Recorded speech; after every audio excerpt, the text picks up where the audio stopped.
আসসালামু আলাইকুম আমার ভাইয়েরা আফারা বোনেরা, আপনারা সবাই কেরাম আছেন? ভালো আছেন নি?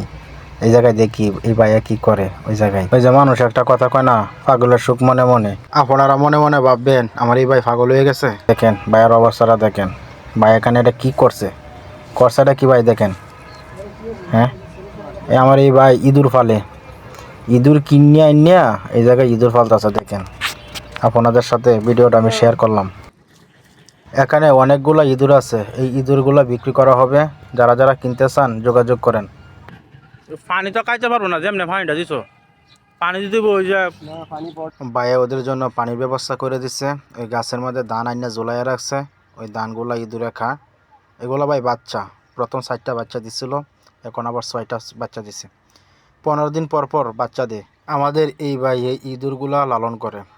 ভাই ইঁদুরের বাচ্চাগুলো নামাইতেছে, ওদেরকে আদার দিব, এখন আদার খাওয়াইবে। এগুলা প্রতি মাসে 2বার করে বাচ্চা দেয়। প্রথম দিচ্ছিল 4 পিস, এখন দিচ্ছে আরো 6 পিস।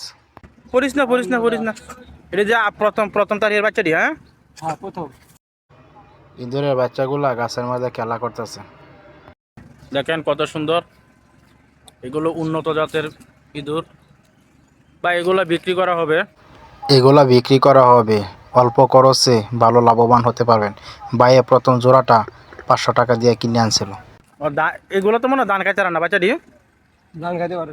ওই কূপের দরজাগুলা খুলে রাখে।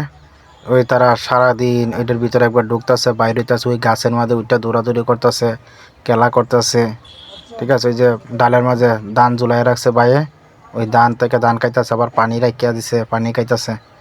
এই পুরা গাছটার মাঝে এরকম থাকে। ওই সাজনা গাছ মাঝে মাঝে উঠে, ওই জায়গায় খেলাধুলা করে। এই বাইরে এই ইঁদুরগুলা ফালে, বাইরে প্রতিটা এই বাচ্চাগুলা বাইর করে গাছের ডালের উপর রাখতেছে। ছোট বাচ্চাগুলা দেখাইবো, বাইর করতেছে। ওইগুলো তো ভিতরে, এগুলো বাইর করে পরে দেখাইবে। বাইর করে একদিকে রাখে আর একদিকে দুই রেখে কূপের ভিতরে ঢুকে যা। আমরা তো না কয়েকজন মানুষ ভয় পাইতেছে। এগুলো কামড় দেয় না। এই যে ভাই কয়টা উঠাইছে, 1 2 3টা, আরো আছে। এই সাইডটা প্রথমের। হ্যাঁ, কামড় দেন আবার। হ্যাঁ, আরে না, একটার ভিতরে এতটা তাহে কেমনে?